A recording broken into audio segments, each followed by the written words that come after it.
ఆలోచన లేదండి. కేవలం మనం నిబద్ధతగా ఉండాలి. అధ్యక్షుల వారి ఆలోచన విధానానికి, అధ్యక్షుల వారి భావజాలానికి కట్టుబడి ఉండాలనేది మాత్రమే జనసేన వీర మహిళ, ముఖ్యంగా జనసేన వీర మహిళలకు ఉంటుంది. బోరుగడ్డ జైల్లో లేడట, తెలిసిందా? అదే మీరు ఇందాక చాలా బ్రీఫ్ ఇచ్చారు. పొద్దున్న పేపర్‌లో చూసాము.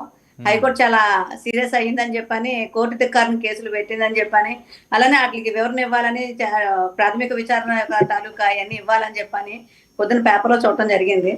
తర్వాత ఇప్పుడు మీరు ఇచ్చిన బ్రీఫ్ విన్నప్పుడు వాళ్ళు ఎవరైతే వాళ్ళు చేసుకుంటారో వాళ్ళ కర్మకు వాళ్ళే బాధ్యులన్నట్టు.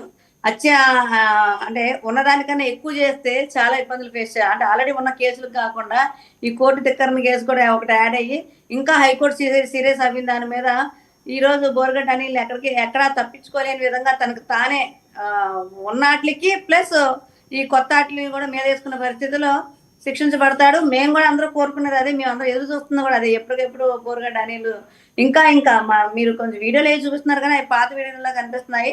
కానీ ఇంకా పనిష్బుల్ అవుతాడు. ఎందుకంటే తను తీసిన గోతులో తనే పడతాడు అన్నట్టు ఈ ఎవరైతే సలహాలు ఇస్తున్నారో అతనికి, మరి ఆ సలహాలు ఇచ్చేవాళ్ళే తనని ఇంకా తీవ్రమైన శిక్షకి అర్హులు చేసేటట్టుగా చూస్తున్నారా ఏంటో అన్నట్టు అనిపిస్తుంది. కాబట్టి మాకు కావాల్సింది కూడా అదే. ఓకే, సుజాత గారు నమస్తే అండి. వర్మ గారు, ఏంటి వాళ్ళు ఉగాది సంబరాలు చేసుకుంటున్నారట, ఓ పదవుల పందేరాలట. మరి జగన్మోహన్ రెడ్డి గారు జనంలోకి వెళ్ళే